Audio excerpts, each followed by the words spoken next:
Bonjour à tous et bienvenue dans cette première séance du cours de MPM. Aujourd'hui, on va parler classification et choix des matériaux. Donc vous allez voir, hein, c'est un cours qui est extrêmement simple, on ne va pas se faire un nœud au cerveau. Il s'agit simplement de rappeler les grandes règles des lois de la cohésion de la matière, donc typiquement les liaisons interatomiques, hein, et comment on classe les matériaux en fonction de ça. Ensuite, je présenterai les grands comportements typiques des matériaux, donc endommageants, élastoplastiques, etc. On verra ça. C'est des comportements qu'il faut avoir en tête, hein. Il faut aussi avoir en tête comment on synthétise ce comportement en quelques constantes matériaux qu'on va ensuite ranger dans des catalogues qui caractérisent les matériaux d'une manière ou d'une autre. Ensuite, je présenterai une méthode de choix de matériaux, hein, qui n'est rien d'autre que de l'optimisation sous contrainte. Je présenterai ça sur des exemples excessivement simples, hein, et vous verrez que la méthode est plus ou moins simpliste, hein. Donc il va falloir mettre en perspective cette méthode, elle a plus un aspect pédagogique qu'un aspect pratique. Et vous verrez que dans des conditions réelles d'ingénierie, cette méthode, hein, tombe un peu à l'eau dans le sens où on ne peut pas simplement optimiser pour concevoir, hein, c'est ce que j'essaierai de conclure de tout ça, c'est qu'il faut en même temps de l'expertise technique d'ingénieur et pas simplement un solveur numérique. Donc on verra ça, il faut surtout pas tomber dans des illusions, soit de sursimplifier les problèmes, soit de les surcompliquer en espérant tout mettre dans un solver, hein, ça ne fonctionne pas comme ça, et on verra un peu les limites et les intérêts de ce genre d'approche d'optimisation sous contrainte. Alors on va commencer avec les liaisons interatomiques, puis ensuite j'attaquerai les liaisons intermoléculaires. Donc quand on parle de cohésion de la matière, il faut se rappeler que tout est de nature électrostatique, hein. Ce sont des interactions électrostatiques qui créent la cohésion de la matière solide. Alors, on va distinguer deux types de liaisons, les liaisons qu'on appelle fortes et les liaisons qu'on appelle secondaires ou faibles. Alors dans les liaisons fortes, généralement en classe prépa, on voit assez souvent la liaison ionique et la liaison covalente. Donc j'introduirai aussi la liaison métallique. Alors ces liaisons, on les appelle fortes parce que l'énergie de liaison est extrêmement forte, hein, c'est-à-dire qu'il va falloir apporter beaucoup d'énergie pour casser la liaison, ou alors chauffer énormément, donc là entre 1000 et 5000 Kelvin, pour casser la liaison, hein, par agitation moléculaire. Les liaisons secondaires, donc c'est typiquement les liaisons de Van der Waals ou les liaisons hydrogènes. Donc il faut des températures pour les casser qui sont beaucoup plus faibles, et donc l'énergie de liaison, hein, est généralement plutôt autour de quelques kilojoules par mol, alors que les liaisons fortes, c'est plutôt au-dessus de 50 kilojoules par mol. Alors, je vais commencer par la liaison ionique, hein, ou la liaison électrocovalente. La liaison ionique, c'est dû principalement à un très grand écart d'électronégativité entre deux atomes. L'électronégativité, ça n'est rien d'autre, pour le dire assez simplement et sans rentrer dans les détails, la capacité d'un atome à attirer les électrons vers lui. Donc quand on a une très forte différence d'électronégativité, eh bien, il y a un atome qui va attirer l'électron ou les électrons en couche périphérique de l'autre atome, qui est beaucoup moins électronégatif, et il va carrément lui prendre. C'est-à-dire, tous ces électrons vont se retrouver complètement déportés vers le premier atome. Donc l'atome qui récupère des électrons, on va appeler ça un anion, il est chargé négativement, et l'atome qui a perdu 7 ou 16 électrons est chargé positivement, on appelle ça un cation. Donc ça, c'est vraiment la liaison que vous connaissez souvent, hein. Donc généralement, les ions positifs, le cation, sont métalliques. Les ions négatifs sont généralement non métalliques, hein. On verra ce que ça veut dire métallique tout à l'heure. Et l'attraction qu'il y a entre les deux, c'est simplement l'attraction entre un pôle plus et un pôle moins, hein. Alors l'exemple archétypique de ça, c'est le chlorure de sodium. Je pense que c'est l'exemple que tout le monde a en tête. Donc du métal sodium avec du dichlore. Donc le dichlore, c'est un gaz en conditions de pression et de température ambiante, qui vont donner du Na+Cl- avec un dégagement d'énergie, hein. Ce dégagement d'énergie signe le fait que le Na+Cl- est plus bas en énergie que les deux composants de départ, hein, et qu'on a donc gagné en stabilité du point de vue de l'assemblage. Alors, qu'est-ce qui se passe techniquement? Le chlore est beaucoup plus électronégatif que le sodium, et donc attire vers lui les électrons, et il attire vers lui le seul électron dans la couche de valence du sodium, et va pouvoir compléter la règle de l'octet, parce qu'il y a 7 électrons dans la couche de valence du chlore, et donc il va pouvoir récupérer un électron de plus pour compléter la règle de l'octet et gagner en stabilité. Donc le fait de récupérer cet électron, ça fait baisser le chlore en énergie, tandis que le fait d'arracher l'électron au sodium, mais ça coûte de l'énergie. Alors vous allez me dire, ça coûte plus d'énergie finalement d'arracher un électron au sodium que de le récupérer pour le chlore. Donc c'est quand même un peu bizarre que finalement ça dégage de l'énergie pour faire du Na+Cl-. La différence d'énergie vient du fait qu'une fois qu'on a créé du Na+Cl-, se crée une force d'attraction entre un pôle plus et un pôle moins, hein, et cette force d'attraction crée un potentiel qui fait baisser l'ensemble en énergie en stabilisant la distance entre les deux atomes, l'anion et le cation. Alors c'est vraiment la nature électrostatique de l'interaction entre le pôle plus et le pôle moins qui permet de baisser en énergie et d'assurer la force de la liaison, hein. Donc c'est une liaison qui est extrêmement solide, hein, du fait que les forces électrostatiques sont assez conséquentes entre un pôle plus et un pôle moins. Alors l'effort d'interaction entre un pôle plus et un pôle moins, c'est un exercice classique de classe préparatoire, donc c'est quelque chose que vous savez faire, hein. Il s'agit simplement d'appliquer la loi de Coulomb, hein. Et vous savez donc que c'est un potentiel en 1 sur R, donc c'est le potentiel attractif qu'on voit là, hein. Et si vous imaginez les deux atomes comme deux points qui s'attirent, eh bien s'ils sont loin, l'interaction est extrêmement faible, hein, c'est la partie là qui tend vers 0. Et puis plus vous allez la rapprocher, plus ils vont finalement descendre en énergie jusqu'à atteindre un optimum. Et si vous essayez de les rapprocher davantage, ils vont finir par se repousser. Ce terme de répulsion, il est simplement dû au fait que les nuages électroniques se repoussent à partir d'une certaine distance. Donc finalement, le potentiel global en fonction de la distance entre les centres hypothétiques des atomes, ça ressemble à quelque chose comme ça, et on voit très clairement une position optimale du point de vue de l'énergie potentielle. Donc c'est une forme qu'on a en fait dans toutes les interactions de liaison atomique, hein. Je vais le représenter plusieurs fois, et en fait ça se quantifie, on appelle ça un potentiel de paire entre atomes qui caractérise la liaison, hein. Alors je vais continuer avec la liaison covalente. La liaison covalente, c'est pas foncièrement différent de la liaison ionique, hein, c'est exactement le même principe, sauf que là, les deux atomes ont une électronégativité relativement similaire. Généralement, c'est deux non-métaux qui ont la même capacité à attirer les électrons de l'autre, et il se trouve que ces deux atomes ont besoin de compléter, pour baisser en énergie, leur couche de valence, hein. Typiquement, il leur manque un ou deux électrons sur leur couche de valence, et ils vont attirer vers eux les électrons de l'autre atome, qui fait exactement la même chose de son côté, et donc il y a une zone de concentration des électrons, et on dit du coup que les électrons sont mis en commun des deux couches de valence, et c'est ça la nature de la liaison, hein. C'est cette densification du nuage électronique entre les deux atomes, et qui crée, là encore, une force électrostatique. Alors c'est ce qu'on voit typiquement sur les exemples que j'ai donnés. Donc là, c'est carrément les mêmes atomes, donc leur électronégativité est la même. Pour l'hydrogène, par exemple, il a un électron sur sa couche de valence, tandis que le gaz noble le plus proche dans la classification périodique, c'est l'hélium, il a deux électrons sur sa couche de valence, c'est ce qu'on appelle la règle du Duhet, et donc l'hydrogène gagnerait en énergie à récupérer un électron sur sa couche de valence. Et comme en fait il a la même capacité à attirer les électrons à lui que l'atome d'à côté, eh bien ces deux atomes vont se rapprocher, hein, et partager leurs électrons respectifs sur leur couche de valence pour descendre en énergie. Et donc on voit une densification du nuage électronique sur une zone, et donc ça veut dire que sur les zones externes, il y a des pôles plus et un pôle moins au milieu. Et c'est cette répartition de la charge électronique qui crée par interaction électrostatique la nature de la liaison. Alors ça marche pour les atomes hydrogène, ça marche aussi pour le difluor par exemple, hein, qui a 7 électrons sur sa couche de valence, tandis que le néon juste à côté en a 8. Donc la règle de l'octet, encore une fois, va conduire les deux atomes de fluor l'un à côté de l'autre à partager un électron respectivement sur leur couche de valence et créer une liaison de cette nature-là. C'est la même chose pour l'oxygène et en fait pour tout un tas d'atomes non métalliques, hein, qui ont des électronégativités vraiment similaires et qui vont pouvoir créer des liaisons covalentes. Alors évidemment, ils ne sont pas obligés d'avoir exactement la même électronégativité, hein, c'est-à-dire qu'un atome peut attirer un peu plus à lui les électrons de l'autre, et ça va déporter un peu plus vers lui le nuage électronique, et ça va donc mettre un pôle plus de l'autre côté, là où les électrons ne sont pas, hein.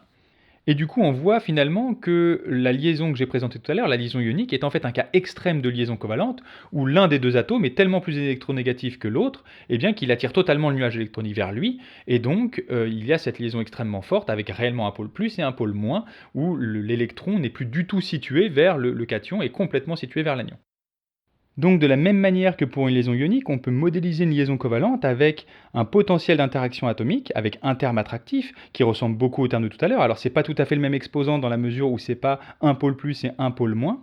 Et on voit de la même manière que tout à l'heure qu'on a, si on n'ajoute pas de terme de force, c'est-à-dire si on ne tire pas sur la matière, eh bien on a une position d'équilibre qui correspond à la distance interatomique idéale qui correspond à la liaison, hein. Alors maintenant qu'on a vu la liaison électrocovalente et la liaison covalente, on va voir la liaison métallique.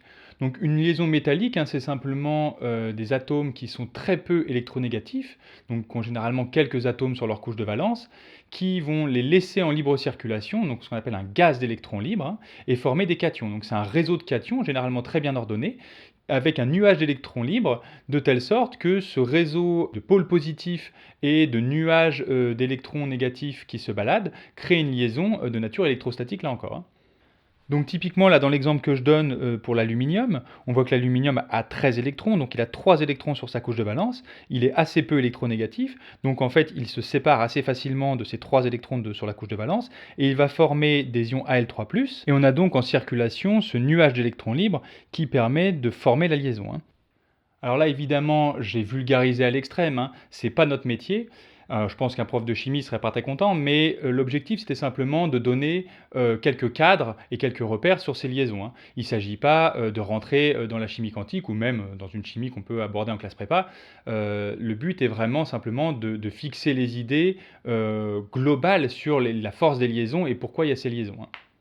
Alors du coup, là encore, hein, la liaison peut être modélisée par un potentiel interatomique, ce qu'on appelle un potentiel de paire. Donc je remets toujours le même diagramme, hein, c'est le même principe. Alors évidemment, là, vu la complexité de la liaison, les potentiels de paire, on peut en prendre en fait de différentes formes. Elles ont toujours le même look, mais elles peuvent avoir des formes analytiques assez différentes. Il y a toute une zoologie de potentiels de paire en fonction des différents atomes, hein, qui créent différentes liaisons métalliques. Par exemple, typiquement pour le fer, on va prendre certains potentiels qui marchent mieux que d'autres. La raison, hein, c'est qu'on cherche à rendre compte de certaines caractéristiques de la matière, température de fusion, les capacités d'aimantation, etc. Et du coup, on va choisir certains potentiels qui fitent bien les données expérimentales. Mais cette notion de potentiel interatomique, hein, c'est pas de la physique quantique, c'est vraiment une vision finalement assez macroscopique de ce qui se passe au niveau des atomes. Alors vous aurez compris ce que c'est qu'un métal maintenant, hein. C'est simplement des atomes qui font des liaisons métalliques. Et si on regarde la classification périodique, on voit que la quasi-totalité des éléments purs sont des métaux. Alors si les liaisons métalliques pour les matériaux purs sont extrêmement fréquentes, vous savez que les métaux purs, ça n'est pas du tout fréquent dans la croûte terrestre, hein. Bien au contraire. Les métaux, comme je vous l'ai dit la dernière fois, sont oxydés, hein, et l'oxygène, ça n'est pas du tout un métal. Donc là, les liaisons qu'on obtient sont des liaisons plutôt covalentes, électrocovalentes, etc. Et on n'a plus du tout les propriétés d'un alliage métallique. Alors, puisqu'on est à parler de métaux, évidemment, en tant qu'ingénieur, on ne s'intéresse pas à tous les métaux. Il y a des métaux qui sont beaucoup plus utilisés dans l'ingénierie, on va dire, habituelle que d'autres. Alors, en GMM, en général, on s'intéresse évidemment au fer, avec tous les alliages de fer, de carbone, etc., qu'on appelle des aciers, hein. Les alliages à base nickel, hein, qui sont aussi un métal extrêmement dense. Donc les alliages à base nickel, c'est très souvent ce qu'on appelle des super-alliages, typiquement Inconel, etc., hein, qu'on utilise dans l'aéronautique notamment. On s'intéresse évidemment aussi au cuivre, à l'aluminium, hein, au titane, hein. Le titane, c'est un matériau dont la densité est relativement faible par rapport à sa limite d'élasticité, hein. La limite d'élasticité est équivalente à ce qu'on peut trouver pour des aciers, et la densité est 2 fois plus faible, hein. C'est-à-dire qu'un titane, sa densité, c'est autour de 4, tandis du fer, c'est autour de 8. Donc le fer, le nickel sont des métaux extrêmement denses, tandis que le titane et l'aluminium sont beaucoup moins denses. Évidemment, autour de ces métaux, on va aussi s'intéresser à certains éléments d'alliage, hein, qui sont aussi des métaux, le vanadium typiquement pour le titane et les aciers, du molybdène, du chrome, du manganèse, etc. Donc tous ces métaux sont utilisés pour fabriquer des alliages, typiquement. On a aussi des métaux qui interviennent dans la composition d'oxydes, c'est-à-dire des céramiques, hein, le carbure de tungstène ou des oxydes de zirconium, hein, qui sont utilisés dans l'industrie nucléaire. Et on voit qu'il y a quand même une bonne dispersion de ce qu'on peut utiliser pour faire des matériaux à partir d'alliages métalliques ou de faire intervenir des métaux dans des céramiques, c'est-à-dire sous leur forme oxydée. Donc je vais passer maintenant aux liaisons intermoléculaires, hein. Donc c'est le second type de liaison, ce qu'on appelle les liaisons faibles, hein. L'énergie de liaison, c'est autour de quelques kilojoules par mol. Et ces liaisons, c'est typiquement la liaison hydrogène et la liaison de Van der Waals. Donc on va voir, hein, c'est encore une histoire d'électronégativité et d'interaction électrostatique, hein. Donc je vais commencer avec la liaison de Van der Waals, c'est une liaison entre différentes molécules, hein, et on va considérer que la molécule, elle est statistiquement apolaire dans le temps. Donc il n'y a pas de polarité, hein, il n'y a pas plus d'électrons d'un côté que de l'autre, mais ça n'est vrai que statistiquement. C'est-à-dire qu'à un instant t, hein, évidemment, les électrons ils se déplacent, et il peut y avoir un peu plus d'électrons d'un côté que de l'autre, et du coup il va y avoir un moment dipolaire qui va se créer, alors pas avec des charges pleines, hein, mais avec des charges partielles, et ce moment dipolaire, il va induire un champ électrique, et ce champ électrique, il va avoir un effet sur les autres molécules autour. Donc typiquement, ce qui se passe, hein, c'est que ce champ électrique, il va créer une polarité sur les molécules d'à côté, qui elles-mêmes vont créer un champ électrique, etc. Et la liaison, c'est simplement l'interaction électrostatique entre ces différentes molécules polarisées, hein, qui se sont polarisées les unes les autres via des fluctuations statistiques du nuage électronique. Alors bon, maintenant vous avez l'habitude, hein, ça aussi, ça se modélise avec un potentiel d'interaction, hein. Donc on peut modéliser aussi des liaisons de Van der Waals via des potentiels interatomiques, qui sont évidemment pas avec les mêmes coefficients et les mêmes exposants que les lois précédentes, hein, mais on peut modéliser un peu toujours de la même manière les interactions de type liaison, hein. Je vais présenter maintenant la liaison hydrogène, je vais la présenter sur un exemple pour bien que vous compreniez, donc sur de l'eau. Et il s'agit en fait d'une liaison qui se produit entre un atome d'hydrogène et un autre atome qui vient d'une molécule polaire. Donc typiquement, quand on prend de l'eau, l'oxygène est plus électronégatif que l'hydrogène et donc attire plus les électrons vers lui. Et donc il y a une sorte de déséquilibre, hein, ce qui fait que la molécule d'eau est polarisée, hein. Il y a deux charges partielles sur les atomes d'hydrogène et deux charges négatives partielles sur l'oxygène. Et donc quand en fait un hydrogène est à proximité d'un des oxygènes, il y a une interaction électrostatique entre le pôle partiel plus et le pôle partiel moins, qui est la liaison hydrogène. Alors ça, cette liaison-là, en fait, on la retrouve notamment dans beaucoup de polymères. Donc j'ai mis le diagramme du Kevlar, hein. Donc on voit toutes les petites liaisons hydrogènes, notamment entre les oxygènes et les atomes d'hydrogène, due à une différence d'électronégativité entre l'atome d'hydrogène et l'atome d'oxygène, hein. Et donc les molécules avec des oxygènes sont souvent polarisées et créent cette liaison hydrogène. Alors là, encore une fois, on peut avoir un potentiel interatomique, hein, qui vient modéliser cette interaction-là. Évidemment, les exposants sont propres au type d'interaction et au type d'atome, mais ça reste le même principe, hein. Alors maintenant qu'on a vu les différentes liaisons atomiques, hein, qui sont la base de la cohésion de la matière en chimie, on va voir où est-ce qu'on retrouve ce type de liaison dans des classifications plutôt ingénieures, hein, c'est-à-dire céramique, polymère, métaux globalement, hein. Et on va du coup voir un petit peu un diagramme de comment on retrouve ces matériaux-là et comment on les mixe. Donc voilà le diagramme plutôt ingénieur de la classification des matériaux. Donc pour les métaux, évidemment, on va retrouver des liaisons métalliques, hein, donc typiquement ce que je disais, hein, pour le fer, le nickel, l'aluminium, le titane, etc. Ces liaisons métalliques, hein, sont à l'origine des propriétés des métaux, notamment on verra tout à l'heure ce que c'est que la plasticité, hein, et c'est vraiment à l'origine de l'arrangement de la matière sous forme de cristaux notamment, qui donnent toutes ces propriétés intéressantes pour l'ingénieur. Alors on a aussi des céramiques, hein. Donc vous voyez par exemple de l'oxyde d'aluminium, hein, ce qu'on appelle de l'alumine, ou du carbure de silicium, du carbure de tungstène, les verres, la pâte cimentaire du béton, tout ça, ça se classe dans les céramiques. Donc ce sont généralement des oxydes qui viennent oxyder des métaux, hein. Et les propriétés mécaniques de ces oxydes ou de ces carbures sont très différentes des métaux, et donc on les classe dans des catégories à part. Et donc évidemment, les liaisons chimiques de ces molécules, hein, ne sont pas de type métallique, hein, puisque sinon ce seraient des métaux, ce sont beaucoup plus des liaisons covalentes, hein, qu'on retrouve dans les céramiques. Alors on a aussi une troisième grande classe de matériaux, hein, c'est les polymères. On retrouve les élastomères, les thermoplastiques, les époxys, etc. Il y a toute une panoplie de polymères différents, hein. Et ces polymères se caractérisent par des liaisons hydrogènes entre des longues chaînes de molécules qui sont polarisées et qui favorisent des liaisons hydrogènes entre les différentes chaînes, hein, qui viennent donner des caractéristiques spécifiques à ces polymères, hein. Alors évidemment, à partir de ces trois grandes classes de matériaux, on va pouvoir faire des composites, hein, rassembler sous une forme ou sous une autre différentes classes de matériaux. Donc typiquement, par exemple, du béton armé, hein, c'est une céramique, la matrice cimentaire, avec des armatures en acier, pour apporter de la raideur en traction notamment, hein. On peut aussi penser à des alliages d'acier, hein, dans lesquels il y a des carbures, c'est-à-dire que le carbone contenu dans l'alliage peut précipiter et former des carbures de fer. Et donc c'est une forme de composite micro-architecturé de métal et de céramique, hein, à une échelle qui est beaucoup plus fine que pour le béton armé par exemple, hein, c'est à l'échelle des grains dans la microstructure de l'acier, hein. On pense évidemment aussi aux composites qu'on peut trouver par exemple dans les pneumatiques, hein, avec des fibres d'acier dans du caoutchouc. Donc là, on a l'alliage d'un métal et d'un polymère. On peut aussi avoir des composites renforcés en fibre de verre ou en fibre de carbone, hein, qui sont des céramiques, noyés dans un polymère, hein, pour assurer une cohésion entre ces fibres. Alors évidemment, les différentes classes de matériaux qu'on a mis en évidence, hein, métallique, polymère, céramique et les différents composites qu'on peut faire autour de ça, n'ont pas du tout les mêmes liaisons interatomiques et pas du tout les mêmes comportements macroscopiques. Donc c'est ce qu'on va regarder maintenant, quels sont les différents comportements d'ingénieurs qu'il faut absolument avoir en tête en fonction des classes de matériaux, hein, et la terminologie qui est associée. Alors je vais passer quelques moments à décrire ce que c'est qu'un test mécanique et ce que c'est qu'un matériau. Parce que je pense que même si ça a l'air intuitif comme ça, c'est pas quelque chose que vous avez vu dans vos études antérieures, et c'est pourtant absolument nécessaire de bien comprendre ça pour comprendre la notion de comportement, hein. Alors je sais que si je vous demande de définir un matériau, vous allez me donner des exemples, du genre l'acier, etc.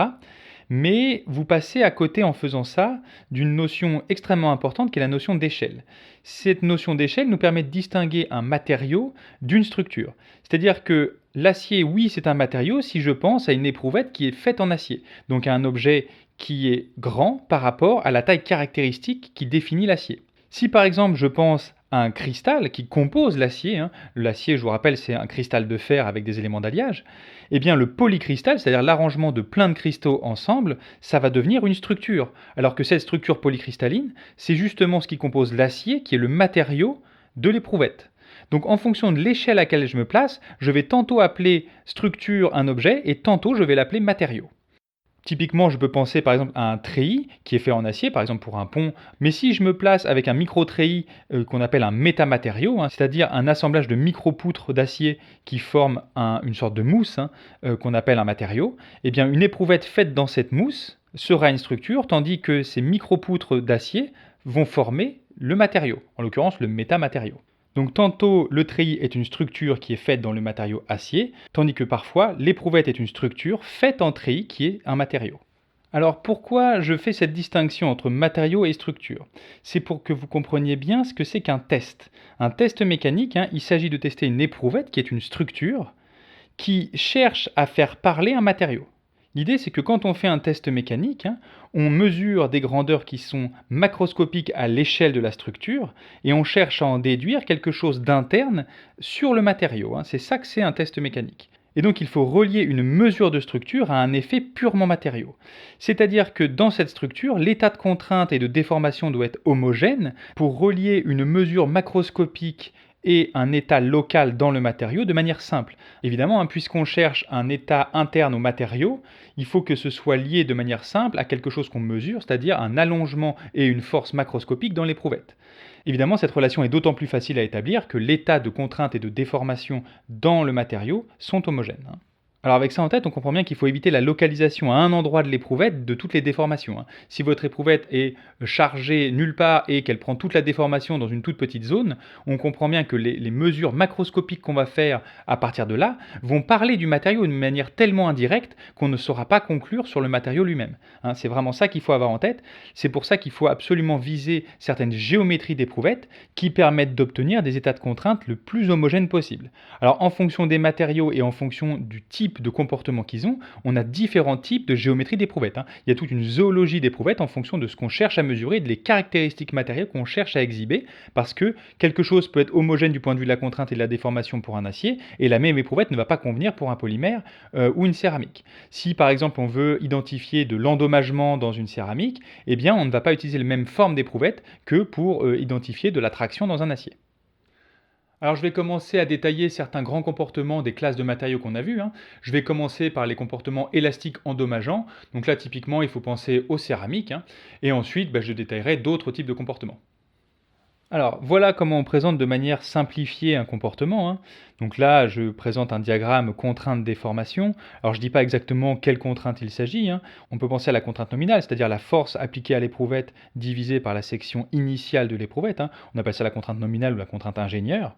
Et la déformation, on peut imaginer par exemple une déformation nominale ou une déformation ingénieure, qui consiste à dire on prend l'allongement de l'éprouvette divisé par sa longueur initiale.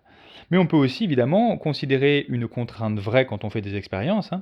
C'est la force appliquée sur l'éprouvette divisée par la section actuelle de l'éprouvette qui se réduit par effet Poisson. Alors on a aussi la déformation vraie qui consiste à intégrer la déformation infinitésimale en se rapportant à la longueur actuelle. Et donc quand on intègre ça, ça donne le logarithme de la longueur actuelle divisé par la longueur initiale. Peu importe finalement dans quel cadre on se place, on verra ensuite de toute façon quand on fera le cours en 3D que ce genre de représentation est extrêmement simplifié, parce qu'un comportement n'est pas uniquement en 2D, c'est simplement pour fixer les idées, pour que vous voyez de quoi il s'agit. Donc dans ce diagramme contrainte déformation, l'élasticité consiste à dire qu'on monte de manière linéaire jusqu'à un certain seuil, et où la courbe va s'infléchir et descendre vers le bas. C'est une phase qu'on appelle d'endommagement. Et si j'opère une décharge à un certain point, je vais rejoindre la déformation nulle et contrainte nulle avec une autre pente. Ça veut dire que le module Young, la raideur du matériau a baissé, et donc on a endommagé, il y a de la micro-fissure localement qui s'est générée dans le matériau. Alors ce sont des essais qui en fait sont extrêmement difficiles à faire pour les raisons que j'ai évoquées tout à l'heure, c'est-à-dire que généralement quand on endommage, ça concentre les contraintes et ça déforme énormément aux zones endommagées. Et donc on n'a plus un test de matériaux, on a un test de structure, c'est-à-dire qu'on a une structure complètement déchargée et extrêmement déformée près de l'endommagement. Donc pour réussir à endommager de manière homogène toutes les prouvettes de telle sorte que ça reste un test de matériaux, eh bien c'est relativement compliqué. Il y a certaines personnes qui arrivent à le faire en designant correctement leurs éprouvettes et qui arrivent à voir cette courbe rouge d'endommagement et ensuite de faire des décharges et de bien observer la baisse de raideur dans le matériau. Donc il faut bien voir que les parties élastiques sont complètement réversibles et la partie irréversible c'est la partie d'endommagement, la courbe rouge. Et une fois qu'on revient sur une autre courbe d'élasticité avec une raideur différente, de nouveau la partie élastique est réversible. C'est-à-dire qu'on peut charger et décharger de manière complètement réversible à partir de cette nouvel état de raideur. Alors je vais passer maintenant au comportement élastoplastique. Il faut penser polycristaux et métaux. C'est un comportement qui est extrêmement important pour vous en tant qu'ingénieur. Je vais d'ailleurs dédier une séance du cours aux origines physiques de la plasticité, puis je dédierai une autre séance du cours à la modélisation en mécanique en petites transformations à ce comportement, et ensuite en grande transformation. Donc c'est vraiment un point central du cours, et il faut penser métaux quand on pense à ce comportement-là. Alors je vais reprendre des diagrammes unidimensionnels, c'est-à-dire ces diagrammes en contrainte déformation où on ne décrit pas trop ce que c'est que la contrainte et la déformation, qui sont normalement des grandeurs tensorielles.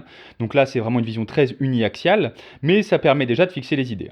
Donc un comportement élastoplastique, ça consiste à d'abord charger élastiquement, donc ça revient à ce qu'on a dit tout à l'heure, c'est-à-dire une loi de proportionnalité entre la contrainte et la déformation qui est complètement réversible. Tant que je reste dans cette zone-là, je peux décharger et je reviens exactement sur la même courbe et je peux recharger de manière complètement réversible.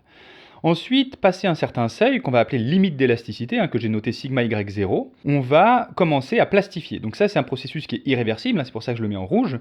Alors on voit que la pente dans la zone plastique est bien inférieure à la pente dans la zone élastique, c'est-à-dire qu'on perd énormément en raideur dans la zone de plasticité. On parle d'écoulement plastique. Alors là évidemment dans cette vision uniaxiale on ne se rend absolument pas compte de l'aspect tridimensionnel, mais l'élasticité se fait avec des variations de volume, tandis que très généralement la plasticité se fait sans variation de volume, c'est pour ça qu'on parle d'écoulement.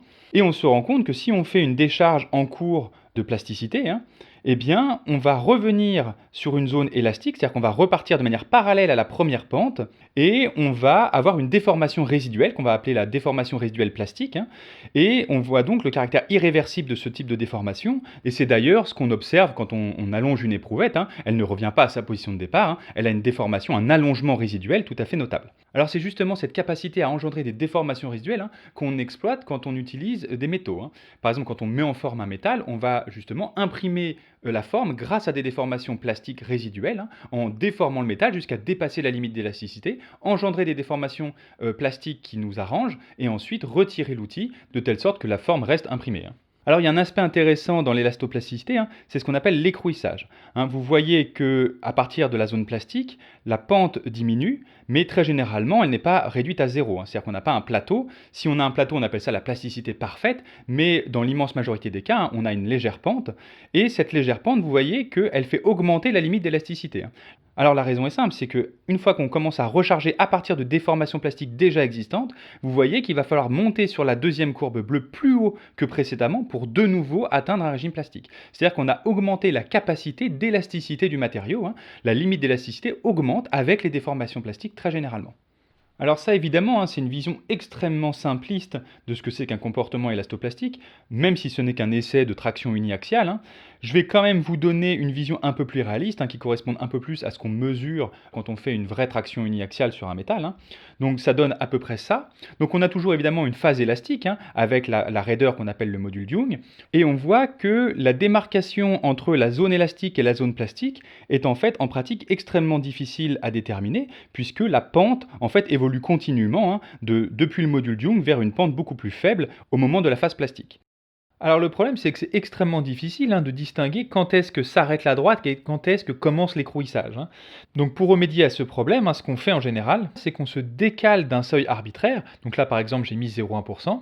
On trace la parallèle à la droite élastique. Donc cette pente, on la garde identique au module Young pour la simple et bonne raison que le module Young ne change pas pendant l'écrouissage. Et avec cette parallèle, du coup, on va aller noter la limite d'élasticité à 0,1% sur la courbe d'écrouissage qu'on a mesurée. C'est la contrainte à laquelle, si on déchargeait la structure, on obtiendrait 0,1% de déformation résiduelle. Alors on voit aussi que dans une vraie traction uniaxiale, la courbe d'écrouissage n'est pas du tout la même. Ça n'est pas du tout une pente unique. On voit une courbe dont la pente évolue en fonction de la déformation. Donc on a une phase qu'on appelle l'écrouissage, c'est-à-dire l'augmentation de la limite d'élasticité en fonction de la déformation. Et cette courbe d'écrouissage atteint un maximum qu'on appelle la résistance à la traction mécanique. Et à partir de ce maximum, on va avoir ce qu'on appelle une phase d'adoucissement, c'est-à-dire une baisse de la limite d'élasticité en fonction de la déformation. C'est-à-dire que vous continuez d'allonger votre matériau et la contrainte diminue. Donc ça, évidemment, ça ne correspond plus à un test de matériau. La raison, c'est que votre matériau va finir par plastifier dans une toute petite zone, ce qu'on appelle la striction, et cette zone va concentrer toutes les déformations alors que le reste de l'éprouvette va se décharger. Donc là, typiquement, on n'a plus un chargement homogène, c'est le même principe que d'avoir un endommagement homogène dans une éprouvette pour les céramiques. Là, la striction va localiser les déformations et donc on ne peut plus considérer que ce qu'on observe macroscopiquement correspond au comportement du matériau. Donc généralement, on s'arrête finalement à la résistance à la traction pour décrire le comportement du matériau. Alors on peut voir ces phénomènes de localisation plastique dans une toute petite zone de manière très énergétique. Il y a toujours un compromis entre les déformations élastiques stockées et la dissipation engendrée dans les mécanismes plastiques. Donc à partir d'un certain seuil dans la courbe d'écrouissage, il devient plus rentable pour l'éprouvette de décharger élastiquement la quasi-totalité de l'éprouvette et de dissiper de l'énergie dans une petite zone plastique. À partir d'un certain seuil, l'écrouissage est suffisamment plat pour qu'on dissipe assez peu d'énergie dans les mécanismes plastiques pour qu'il devienne très rentable de soulager la structure du point de vue élastique. Et donc cet adoucissement général, cet adoucissement qu'on mesure à l'échelle globale de l'éprouvette, n'est qu'un effet de structure. Ça ne décrit pas nécessairement le comportement intrinsèque du matériau. Alors rien n'interdit de poursuivre quand même l'essai de traction et d'aller plus loin dans l'adoucissement jusqu'à ce que l'éprouvette se casse, on appelle ça la fracture finale. Et on peut aller mesurer la taille des deux morceaux d'éprouvette restantes avec leurs déformations résiduelles respectives. Et quand on recolle ces deux morceaux d'éprouvette, on a une déformation résiduelle globale de l'éprouvette cassée. Et on obtient du coup cette déformation résiduelle totale après rupture. Alors, on va passer au comportement viscoélastique. Il faut plutôt avoir les polymères en tête parce que les viscosités sont faibles et du coup on voit les effets de manière claire. Donc je pense que vous savez tous ce que c'est que la viscosité, c'est quand le comportement dépend des vitesses de chargement. Et évidemment, selon l'échelle de temps à laquelle on regarde l'objet, on va voir ou non des effets visqueux. Typiquement, les verres ou les roches peuvent avoir des effets visqueux sur le très long terme. Alors, pour les polymères, c'est particulièrement évident, même à des échelles de temps très courtes.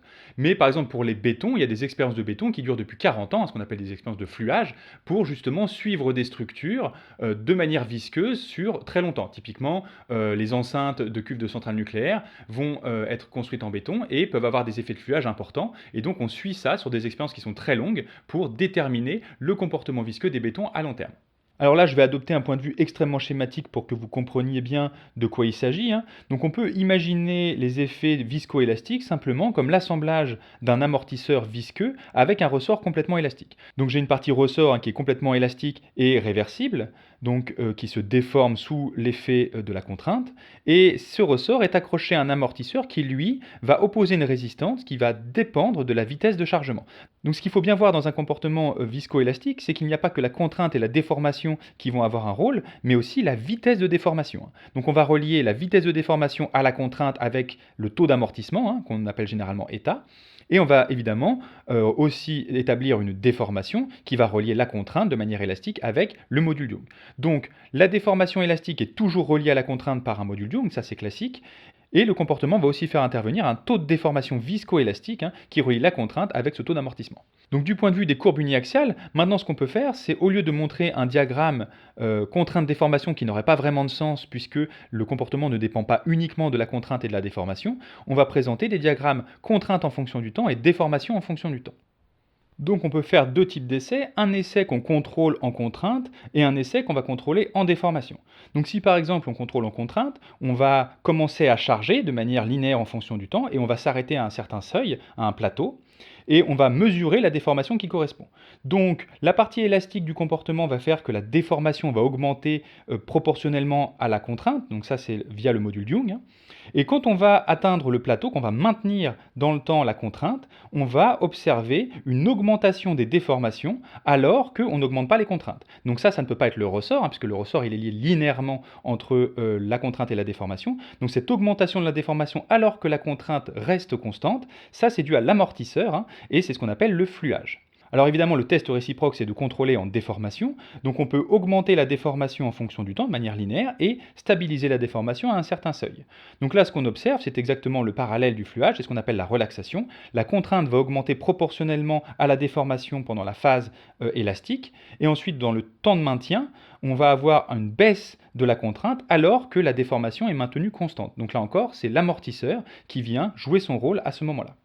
Alors évidemment, ces deux comportements, fluage et relaxation, sont les deux reflets d'une même chose, et il faut bien prendre en compte la vitesse à laquelle on déforme ou à la vitesse à laquelle on charge la structure. Donc là, tous ces tests de fluage et de relaxation se font à différentes vitesses de chargement, et on essaye ensuite de décrire correctement l'amortisseur et le ressort. Alors ça, évidemment, c'est une vision très schématique, parce qu'il n'y a pas forcément un amortisseur et un ressort uniaxial, la matière est tridimensionnelle, mais c'est ça qu'on cherche à identifier quand on fait ces courbes de fluage et de relaxation pour différentes vitesses de chargement. On cherche à déterminer quelle est la nature de l'amortisseur et du ressort intrinsèque à la matière. Alors je vais m'arrêter là pour l'étude des comportements. On pourrait évoquer plein d'autres types de comportements, typiquement par exemple la viscoplasticité, qui concerne les métaux à haute température. Donc je vais m'arrêter là pour décrire des comportements typiques, et je vais passer maintenant à la classification ingénieur. Donc cette classification, elle mixe à la fois des notions de liaison interatomique, de la cohésion de la matière, et des comportements pour classifier des matériaux en fonction de leurs propriétés mécaniques réelles. Alors je rappelle simplement la classification issue des liaisons interatomiques qu'on avait vues au début du cours. Donc on avait vu les alliages métalliques, donc évidemment fer, nickel, titane, etc.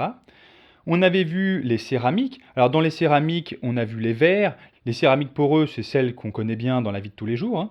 Et les céramiques techniques, qui sont des céramiques qu'on rencontre un peu moins souvent dans la vie de tous les jours, et qui sont aujourd'hui des matériaux de très haute technicité qui rentrent dans la conception d'objets assez complexes, soit pour des raisons de dureté, soit pour des raisons de température de service. C'est des matériaux qu'on peut utiliser à des températures extrêmement élevées, et qui conservent leurs caractéristiques matériaux. Alors à l'occasion, je vous signale le cours de céramique d'Alain Erlacher, qui développe évidemment les aspects fabrication et matériaux bien plus en profondeur. Alors on a vu aussi les polymères. Donc dans les polymères, on trouve évidemment les polymères techniques, les élastomères et les mousses de polymères. Donc ça, c'est les polymères auxquels vous pensez, les polymères de synthèse, donc les époxys, etc. Mais on oublie aussi souvent le bois. Le bois est un polymère naturel, du fait de la nature de ses liaisons. Ce sont des liaisons hydrogènes, etc. Donc il fait partie de la classe des polymères, et il a des caractéristiques matériaux qui sont aussi très intéressantes. Évidemment, à partir de ces trois grandes familles, on avait défini différents types de composites qui aujourd'hui couvrent une très grande partie des matériaux de l'ingénierie. Alors je vais détailler un petit peu plus comment les ingénieurs classent les matériaux. Donc on va d'abord classer le domaine des matériaux dans une catégorie qu'on appelle univers. On peut avoir l'univers des modèles, l'univers des matériaux. Donc dans l'univers des matériaux, on va distinguer différentes familles. Donc ça, c'est les familles dont on a parlé, les céramiques, les verres, les métaux, les polymères, les élastomères, les composites, etc. Et dans une famille, on peut aller chercher une classe. Donc dans les métaux, on peut aller chercher des classes d'acier, des alliages de cuivre, des alliages de titane, d'aluminium, de nickel ou de zinc, etc. Par exemple, si on considère les alliages d'aluminium, on va considérer une sous-classe, donc on va les numéroter tout simplement, donc 1000, 2000, etc. On n'est pas très poétique de ce point de vue-là. Et une fois qu'on est à l'intérieur d'une sous-classe, donc typiquement si on considère la sous-classe 5000, on va choisir un membre. Donc ça, c'est ce qui va distinguer plus précisément la nuance de l'alliage. Donc le membre, c'est vraiment la composition chimique exacte de l'alliage en particulier. Et si on considère un membre, donc une nuance précise, par exemple la 5083H2, eh bien on va avoir des caractéristiques matériaux et d'usage qui y sont associées. Donc typiquement la densité, le module Young, la résistance à l'attraction, la limite d'élasticité, la ténacité, la conductivité thermique, la dilatation thermique, les caractéristiques d'oxydation, et la liste en fait peut être extrêmement longue. Et en plus d'être longue, cette liste dépend de la température. Donc toutes les caractéristiques matériaux généralement dépendent de la gamme de température dans laquelle on se trouve, et donc il ne faut pas simplement considérer une valeur fixe, mais aller chercher la valeur aux températures qui nous intéressent. Alors j'ai fini avec les aspects classification et comportement des matériaux.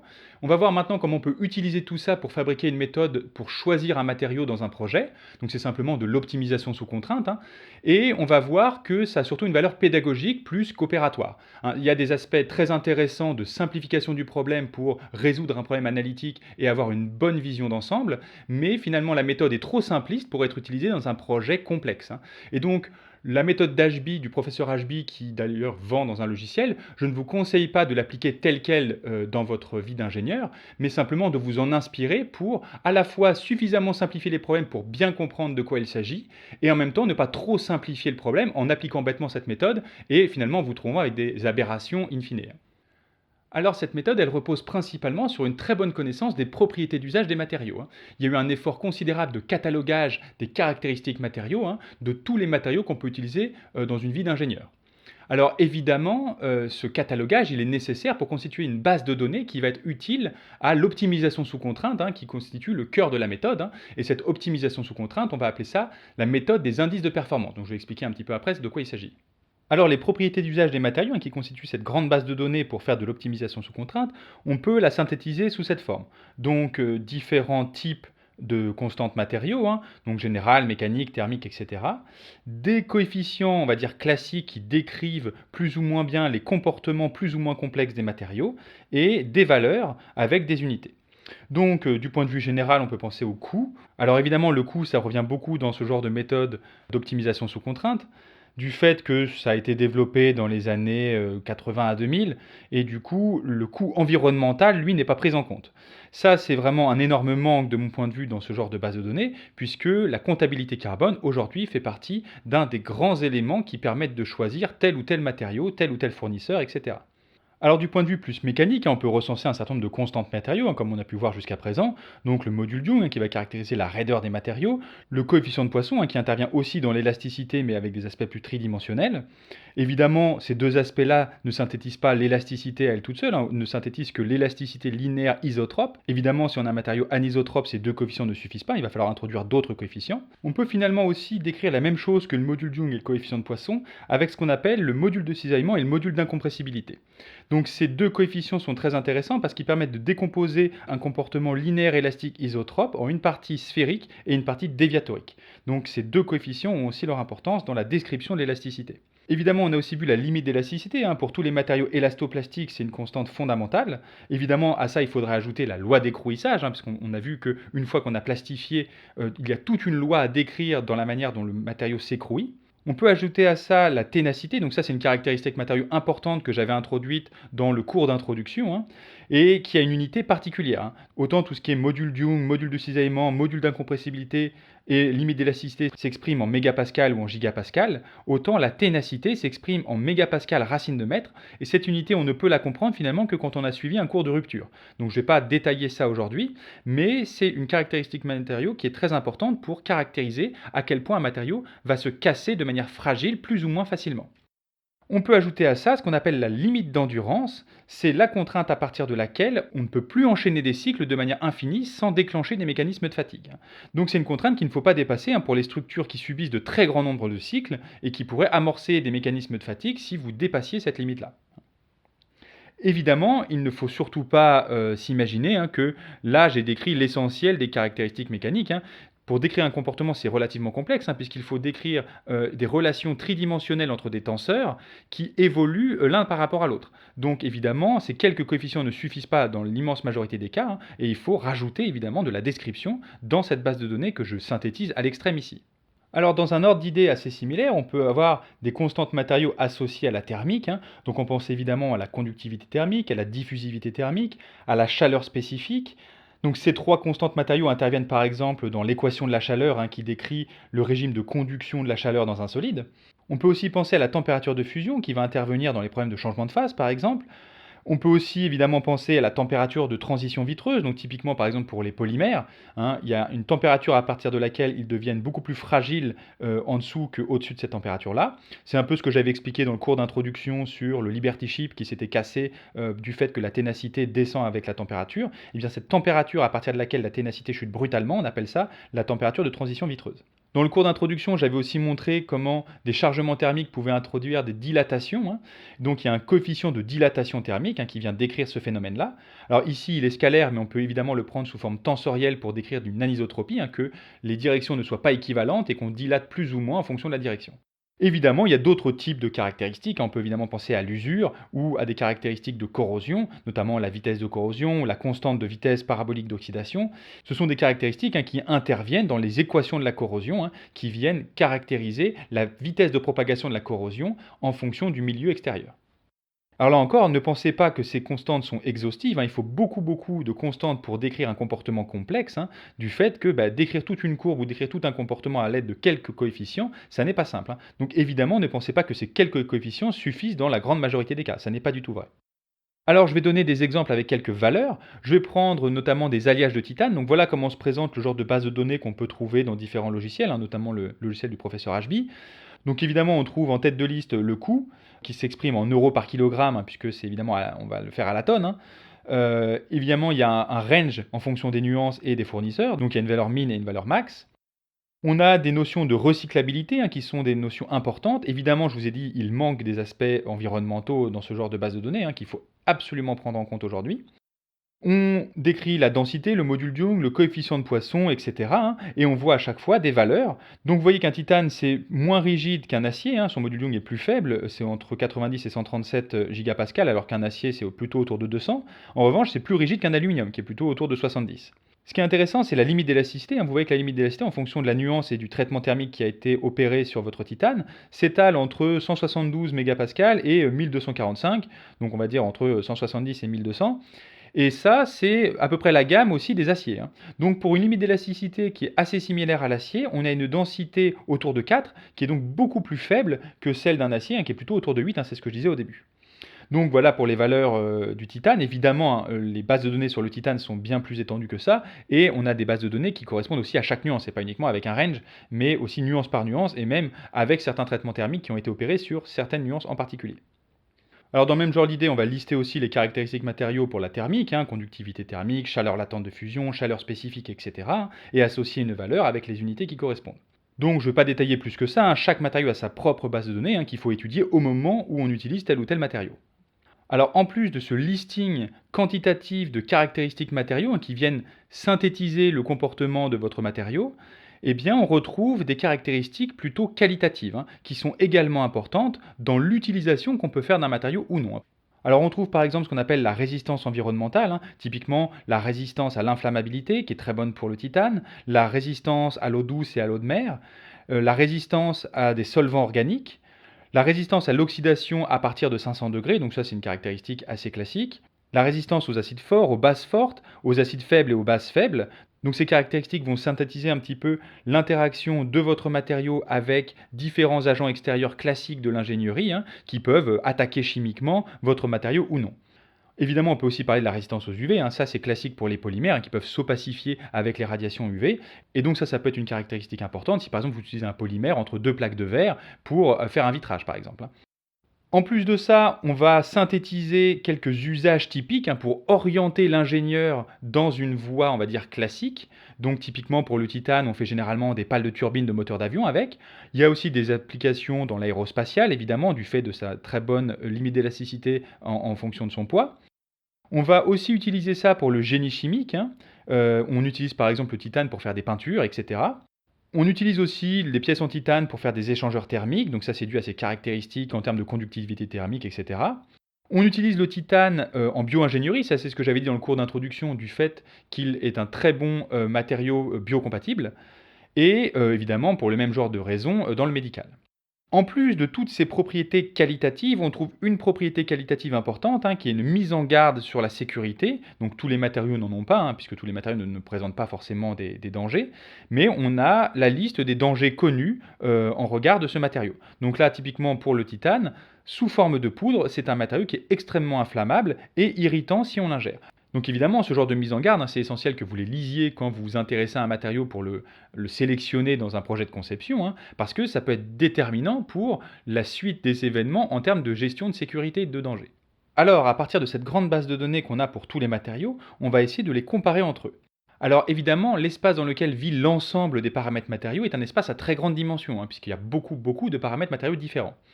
Donc on ne va pas pouvoir le visualiser de manière simple, et ce qu'on fait finalement, ce sont des projections sur des plans en 2D. On met en abscisse et en ordonnée deux paramètres matériaux différents, et on va pouvoir fabriquer des cartes qui vont permettre de comparer en regard de ces deux paramètres matériaux les différents matériaux les uns avec les autres.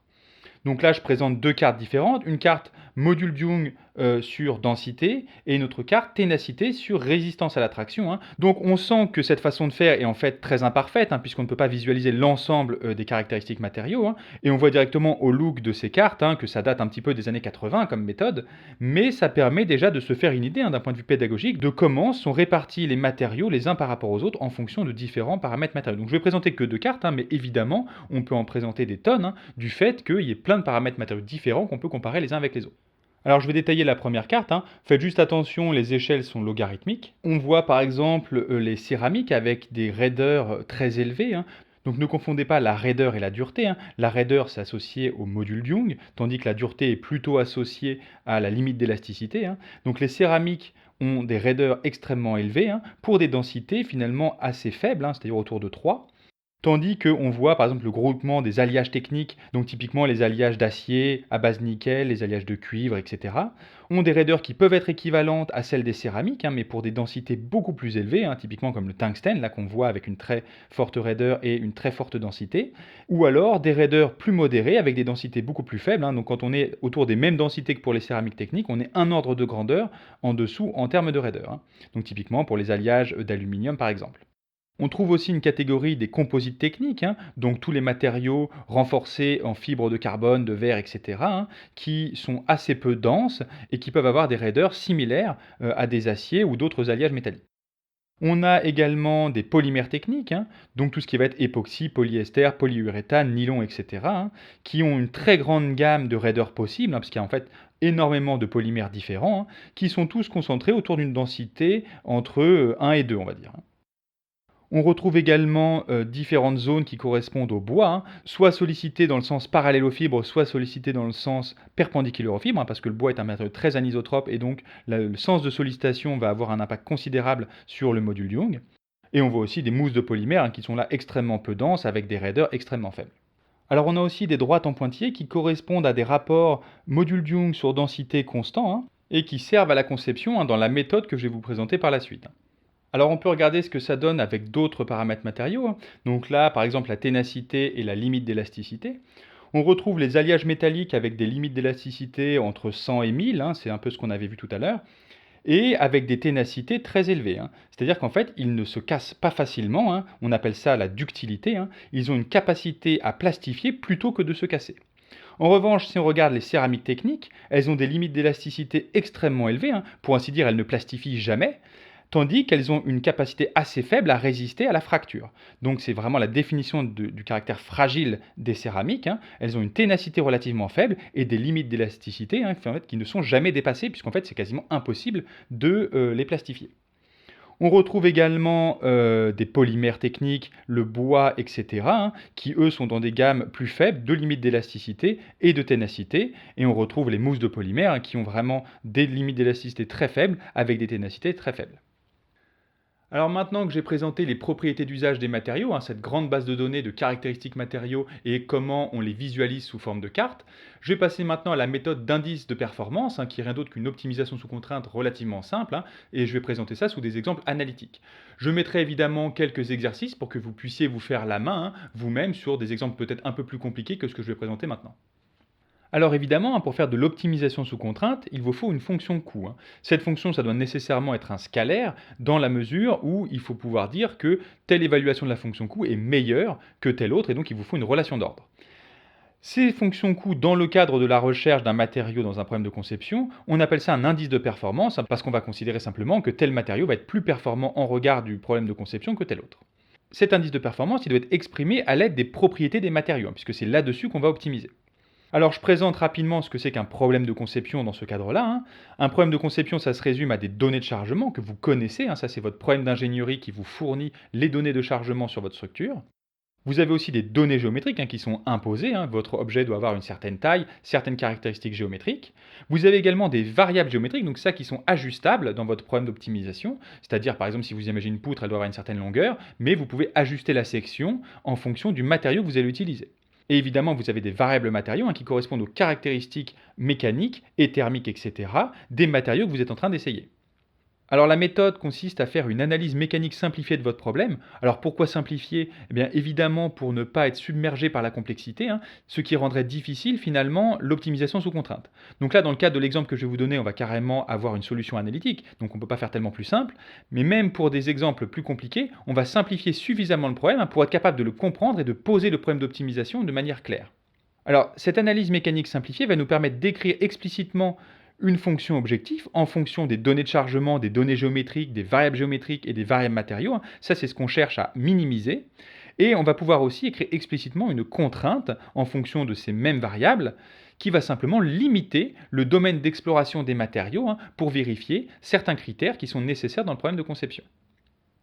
Du coup, dans ce cadre relativement simple, on peut considérer que choisir un matériau, ça revient à déterminer les variables géométriques et les variables matériaux, de telle sorte que notre fonction objectif soit minimale, sous la contrainte que notre contrainte soit plus petite que 1, par exemple, si on a adimensionné la contrainte. Alors je vais présenter cette méthode sur un exemple extrêmement simple, qui est une barre de poids minimal avec une contrainte sur la flèche.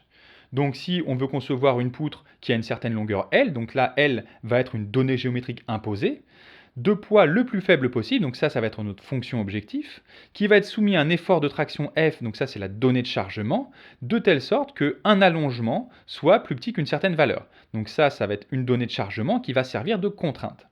Donc nos données sont relativement simples. Le chargement, c'est la force F et l'allongement maximal autorisé. Les données géométriques, c'est simplement la longueur de la poutre. La variable géométrique sur laquelle on s'autorise à jouer, c'est la section de la poutre. Et pour les variables matériaux, on a simplement la densité et le module Young. Alors le module Young suffit pour caractériser le matériau d'une poutre élastique unidimensionnelle.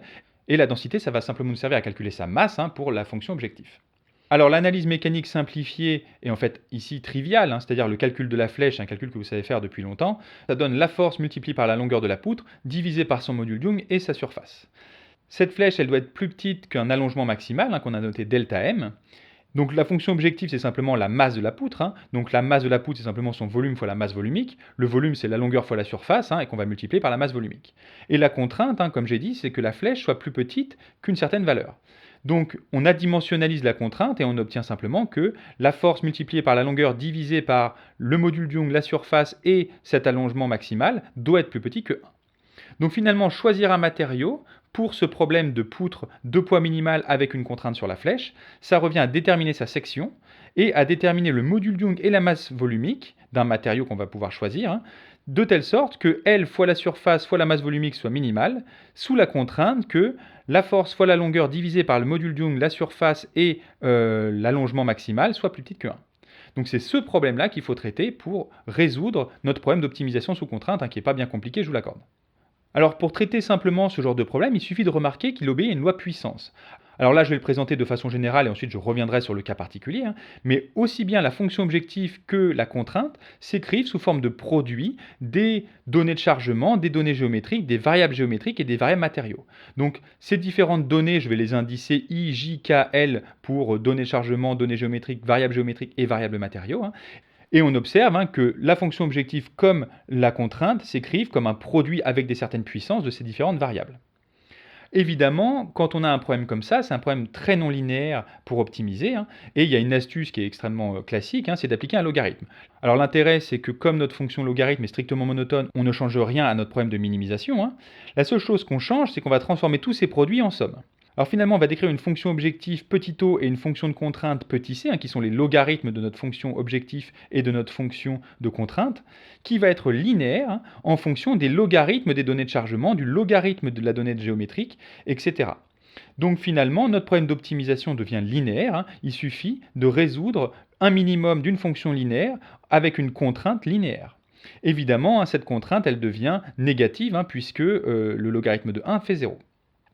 À partir de ce problème d'optimisation linéaire, on peut du coup utiliser de la programmation linéaire, et ça c'est beaucoup plus simple de faire de l'optimisation sous contrainte avec une fonction objectif et une fonction de contrainte qui sont toutes les deux linéaires. Il y a des algorithmes qui sont très efficaces pour résoudre ce genre de problème, hein. On peut citer par exemple les algorithmes simplex, mais on a une zoologie d'algorithmes possibles, hein. Ça c'est quelque chose que je développerai dans un autre cours, hein, qui est le cours d'identification et de méthode inverse.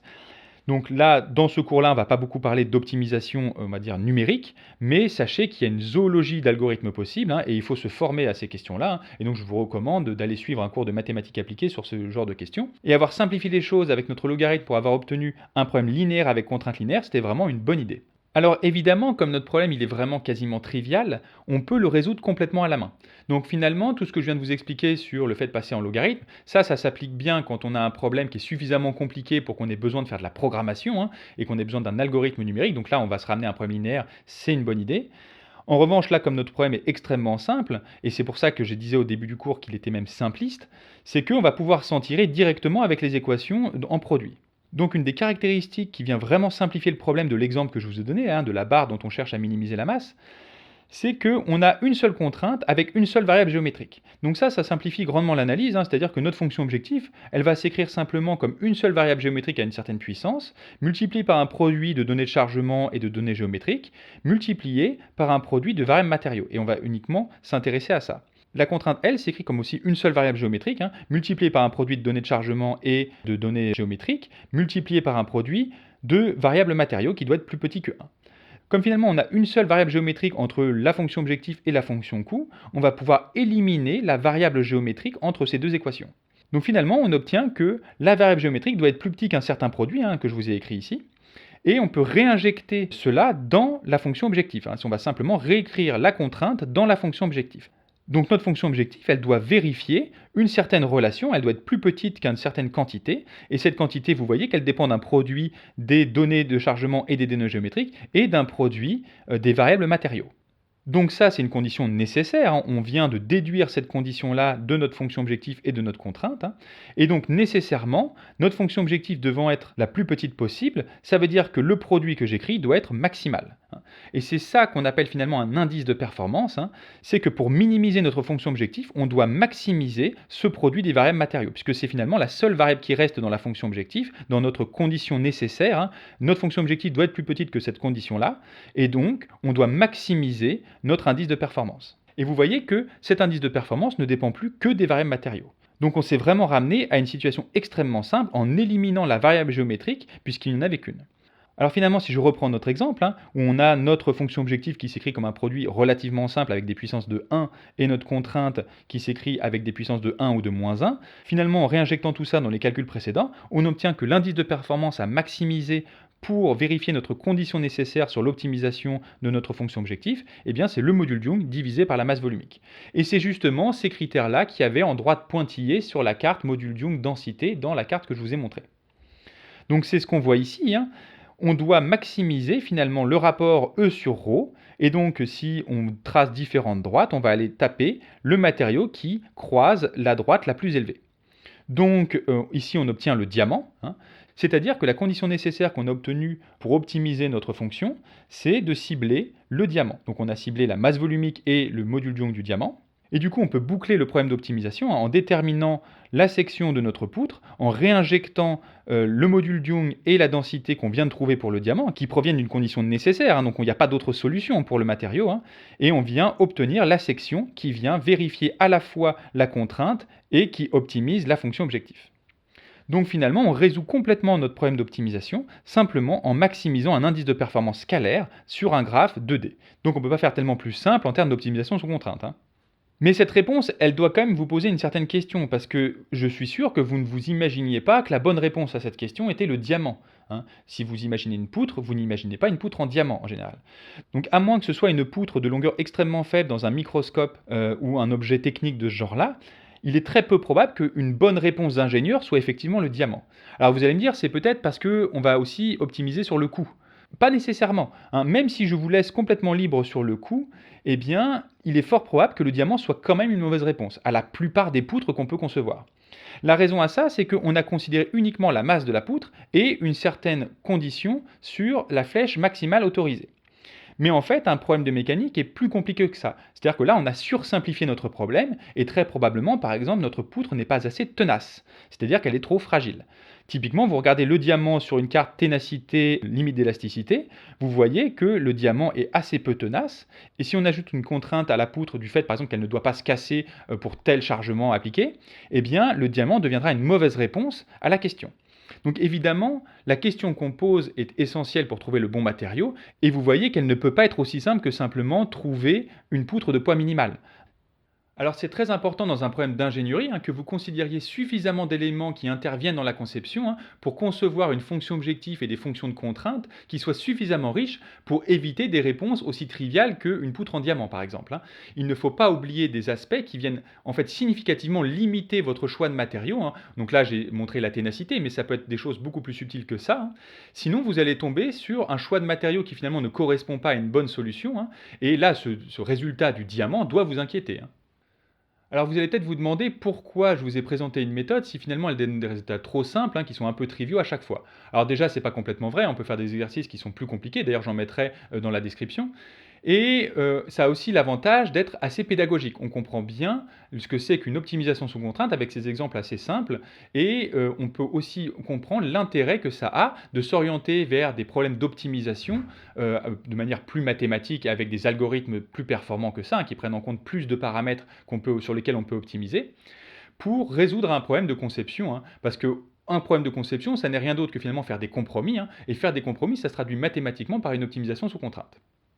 Alors un autre aspect important, c'est de bien voir que cette méthode vous oblige à simplifier le problème. Alors simplifier peut-être à outrance, mais c'est une bonne habitude finalement quand on a un problème relativement complexe pour essayer de le comprendre et comprendre le mécanisme qui est derrière, de simplifier la géométrie, de simplifier les chargements de telle sorte qu'on puisse se ramener à un problème suffisamment simple pour être écrit comme ça. Et donc vous allez pouvoir avoir des premières estimations de matériaux intéressants avec des simplifications qui ensuite devront être affinées en ajoutant de la complicité dans des modèles.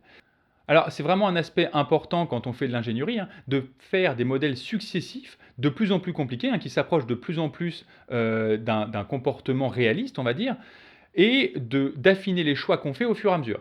Cette méthode permet de faire les premières étapes, la méthode d'optimisation sous contrainte par indice de performance permet de faire les toutes premières étapes de dimensionnement et de choix de matériaux, mais ensuite, évidemment, ça doit être enrichi. Et cet enrichissement, il doit se faire étape par étape pour bien comprendre le lien qu'il y a à chaque fois. Parce que sinon, si vous ne comprenez pas le résultat que vous obtenez, ça n'est pas un choix sécuritaire. Cette méthode, elle a un dernier avantage, c'est qu'elle peut être utile dans des cas très simples. Il y a certains cas d'ingénierie qui sont aussi simples que ce que je viens de dire et qui sont généralement des sous-systèmes de systèmes beaucoup plus compliqués. Si par exemple vous avez en effet une mini-poutre dans un système très compliqué mais qui, elle, subit tel effort et ne doit absolument pas dépasser telle longueur, eh bien la méthode que je viens de développer est tout à fait valable. Mais dans ces cas uniquement de sous-systèmes qui correspondent à des cas archétypiquement simples. Alors, évidemment, au-delà des limites que j'ai déjà mentionnées N fois, c'est-à-dire le fait que c'est peut-être sursimplifié par rapport à la réalité, donc il ne faut pas tenir le résultat de ce genre d'analyse pour acquis. Un autre grand problème, c'est que les comportements qui sont intégrés dans ces listings sont finalement relativement simples. Ce sont des comportements élastoplastiques avec des caractéristiques matériaux relativement simples. Et on n'a pas, par exemple, de loi d'écrouissage avec des fonctions entières. On a simplement une limite d'élasticité et quelques paramètres pour piloter une loi d'écrouissage, mais ça ne correspond pas nécessairement à la réalité des matériaux que vous utiliserez. Donc, cette simplification-là, évidemment, elle est nécessaire pour pouvoir faire de l'optimisation sous contrainte, parce qu'on ne va pas optimiser avec trop de paramètres non plus, mais il faut l'avoir en tête pour vérifier que la solution que vous avez trouvée est pertinente à la fin, en intégrant des comportements réalistes qui ont été mesurés dans vos services ou par vos soins, pour avoir simplement un problème calculatoire qui soit réaliste.